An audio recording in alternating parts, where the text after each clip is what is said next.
10-20 বছর আগে শিক্ষক দিবসটা ঠিক অন্যরকমভাবে পালন হতো। স্কুল কিংবা প্রাইভেট টিউটারের কাছে যখন আমরা পড়তে যেতাম, সেখানে নাচ গান আবৃত্তির মাধ্যমে শিক্ষক দিবসটা আমরা উদযাপন করতাম। তার সাথে শিক্ষককে একটা পেন আর কিছু মিষ্টিমুখ, তার সাথে একটা গোলাপ তো অবশ্যই থাকতো। কিন্তু সময়ের সাথে সাথে আজকাল ট্রেন্ডিং হয়েছে সব কিছুতেই একটা কেক। তো তার সাথে একটা কেক ডেকোরেশন আমি করে দেখাচ্ছি। নমস্কার বন্ধুরা, welcome back to my channel cooking baking lovers. আমি জয়া নিয়ে চলে এসেছি টিচার্স ডে উপলক্ষে একটা কেক ডেকোরেশন। আজকে যে কেকটা ডেকোরেশন করে দেখাচ্ছি এটা বাটারস্কচ ফ্লেভারের উপরে। এটা আমি 9 ইঞ্চি কেক টিনে বেক করে নিয়েছিলাম। 4টে ডিম দিয়ে আমি কেকের স্পঞ্জটা রেডি করেছিলাম। সেই দিন প্রচুর কেকের অর্ডার ছিল। তো ফার্স্ট যে কেকটা ছিল সেই কেকের ডেকোরেশনটাই তোমাদের সাথে শেয়ার করছি। পরপর ভিডিওগুলো আবার তোমাদের সাথে শেয়ার করব। তো এখানে আমি কেকের 3টে লেয়ার কেটে নিয়েছি। আর এখানে কেক সোক করার জন্য আমি আগে থেকেই একটু সামান্য চিনি, এলাচ, দারচিনি, লবঙ্গ ফুটিয়ে ঠান্ডা করে রেখেছিলাম। সেটা একটা বোতলের মধ্যে ঢেলে কেকটাকে সোক করে নিলাম। এটা যেহেতু বাটারস্কচ ফ্লেভার, সেই জন্য কেকটা বেক করার সময় আমি একটু এগ ইয়েলো জেল কালার দিয়ে কেকটাকে বেক করেছিলাম, এই জন্য হালকা ইয়েলিশ এসছে। এরপরে তোমরা দেখতেই পাচ্ছ আমি কিচেন প্ল্যাটফর্মের উপরে, মানে যেভাবে আমি কেকের কাজ করে থাকি সেই প্ল্যাটফর্মের উপরে আমি 3টে বেস রেখে অল্প অল্প করে হুইপ ক্রিম দিচ্ছি। তোমরা চাইলে একটা বাটির মধ্যে সব কিছু মিক্সড করে নিতে পারো, কিন্তু এইভাবে কাজটা করে দেখবে তোমাদের অনেক বাসনপত্র কম হবে আর তোমাদের কাজটাও খুব সোজা হবে। তো এবারে চলো আবার যাই কেক ডেকোরেশনে। কেকের মধ্যে আমি ক্রিম দিয়ে সামান্য দিয়ে দিয়েছি ক্যারামেল সস, এটা আমার হোমমেড ক্যারামেল সস। তার মধ্যে দিয়ে দিচ্ছি চকলেট চিপস আর বাটারস্কচ নাট। এর মধ্যে আবার অ্যাড করব আমি একটু মিল্ক কম্পাউন্ড গ্রেট, একদম দুর্দান্ত অপূর্ব টেস্ট এর মধ্যে আসবে। আর টেস্টের ব্যাপারে আমি একদম কঞ্জুসি করি না। টেস্টটা যাতে বেটার আসে, এই কাস্টমার কিন্তু তোমাকে আরও 4-5টা কাস্টমার এনে দিতে পারবে, এটা আমি বলে দিতে পারি। কারণ এই বাটারস্কচ কেক যে খেয়েছে তারা আমাকে আরও 5-6 জন করে কাস্টমার এনে দিয়েছে। সেই অভিজ্ঞতা থেকে আজকে কেকের ইনসাইড ফিলিংটা আমি তোমাদের কাছে শেয়ার করলাম। তো এখানে কেকটা ক্রাম কোটিং করে নিয়েছি, নিয়ে ক্রাম কোটিং করে তোমরা ফ্রিজে সেট হতে দেবে। আর পাইপিং ব্যাগের সাহায্যে আমি ক্রিম লাগাচ্ছি। আজকে আমি 2 রকমের ক্রিম ব্যবহার করেছি, একটা ট্রোপোলাইট আর একটা হচ্ছে গুডরিচের হোয়াইট। তোমাদের যতটা ক্রিম লাগবে ঠিক ইকুয়াল কোয়ান্টিটিতে 2টো পরিমাণে ক্রিম নিয়ে কোনো একটা ইলেকট্রিক বিটারের সাহায্যে বিট করে নেবে।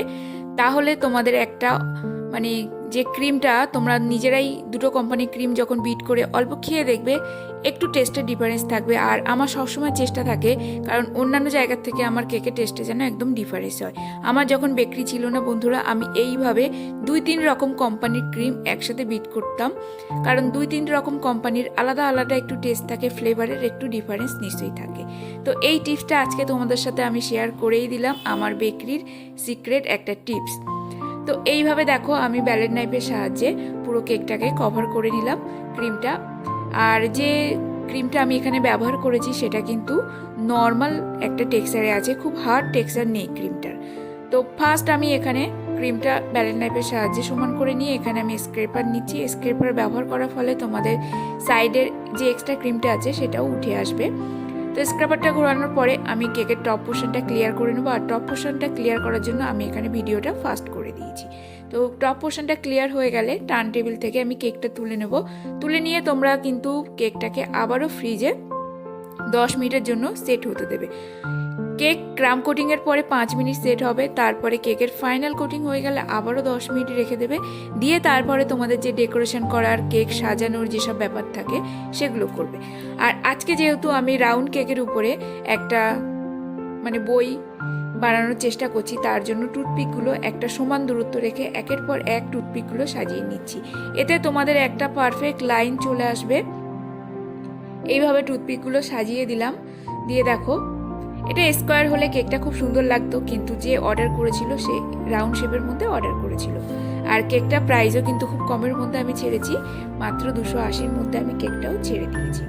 এরপরে দেখো আমি এক এক করে যে বারবিকিউ টুথপিকগুলো আছে সেগুলো তুলে নিচ্ছি। একবার করে প্রেস করছি, করে একটা একটা করে টুথপিক আমি তুলে নিচ্ছি। তো এই উডেন স্টিকগুলো তোমরা একটা একটা করে তুলে নেবে, যখন প্রেস করে তখন দেখবে তোমাদের এখানে একটা লাইন হয়ে গেছে। এরপর আমি পাইপিং ব্যাগের মধ্যে নিউট্রাল জেল নিয়েছি, তার সাথে একটু রেড কালার মিশিয়ে রেড কালারের নিউট্রাল জেলটা রেডি করেছি। তো এখানে আমার একটা ভুল হয়ে গেছে বন্ধুরা, এখানে যদি ব্লু কালারের লাইনটা দেওয়া হতো তাহলে খুব ভালো হতো। কারণ এখানে যে আমি টিচারদের জন্য যে খাতাটা আমি রেডি করছি, তো সেটা যদি ব্লু কালারের যে লাইনটা হয় সেটা খুব ভালো হয়, কিন্তু জানি না কাস্টমারের কি পছন্দ হলো। আমাকে বললো যে রেড কালারের লাইন হবে আর সাইডের যে দাগটা আসবে সেটা হবে ব্লু কালারে। তো কাস্টমার যেমন পছন্দ করলো ঠিক সেইভাবে আমি এখানে করে দিলাম। তো অন্য একটা পাইপিং ব্যাগে আমি ব্লু কালারের জেল নিয়েছিলাম আর সাইড থেকে লিখে দিচ্ছি 1 2 A+B, মানে যেরকম যে আমরা ছোটোবেলা থেকে শিখে এসেছি লেটার, সেইগুলো সবই লিখবো। তো এখানে একটা দুটো লেটার লেখার পরে আমার কোনো কারণে ফোনের ভিডিওটা অফ হয়ে গেছিলো, সেটা আমি দেখাতে পারিনি। তো এখানে লেখার পরেই আমার তোমরা দেখতে পাবে কেকের একটা ফাইনাল লুক। একবার দুবার টান ঘুরলেই আমার কেকের লুকটা এখানে চেঞ্জ হয়ে গেছে, অলরেডি চেঞ্জ হয়ে গেছে দেখো। তো সাইডে দেখো XYZ ABC এইসবগুলো আমি লিখে নিয়েছি, তার সাথে লিখে দিয়েছি হ্যাপি টিচার্স ডে, আর একটা দুটো ফুলও আমি এঁকে দিয়েছি। মানে কাস্টমারে যেমন আমাকে পিক পাঠিয়েছিল, যেভাবে আমাকে ফোনে সব কিছু বলে দিয়েছিল এরপরে এটা করবে ওর পরে ওটা, সেইভাবে করেছি। আর বর্ডারটা আমি আমার পছন্দ মতো দিয়েছি, কারণ এখানে কালার কম্বিনেশন অনুযায়ী দেখলাম হালকা গ্রিন কালারের, যাতে কেকের সৌন্দর্যটা না আরও বেশ ফুটে উঠবে। তোমরা আমাকে বলো কালার কম্বিনেশন অনুযায়ী যে আমি গ্রিন কালারের বর্ডারটা দিলাম সেটা ঠিক হলো কিনা। গ্রিন কালারের বর্ডারটা দেওয়ার জন্য আমি এখানে পাইপিং ব্যাগের মধ্যে হুইপ ক্রিম আর সামান্য একটু গ্রিন কালার দিয়ে পাইপিং ব্যাগের মুখটা অল্প একটু কেটে নিয়ে, যেটাকে পার্ল বর্ডার বলে, ঠিক সেইভাবে আমি বর্ডারটা রেডি করেছি। তো বন্ধুরা, কেক ডেকোরেশন তো হয়ে গেছে। আজকের কেক ডেকোরেশনটা কেমন লাগলো অবশ্যই কমেন্ট করে জানিও। ভালো লেগে থাকলে লাইক শেয়ার সাবস্ক্রাইব করে দিও। ততক্ষণ সবাই ভালো থেকো।